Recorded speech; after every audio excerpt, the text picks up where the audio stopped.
Jadi, makeup Mami habis. Boleh tak kita pergi cari barang makeup kejap? Tu, jom lah. Ha, tapi kena pilih dulu. Atas ke bawah? Cepat. Mami nak pergi kedai ni. Cepat. Atas ke bawah? Bawah. Atas lah. Tak ada lah. Suruh orang pilih. Yelah. Okay, jom. Abang Maira dah berbual. Jom kita pergi. Dek, tak nak survey dek. Alah, kejap je kita pergi belah sikit.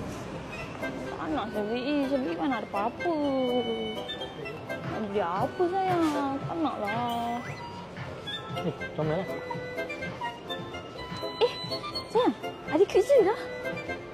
Boleh tak nak beli?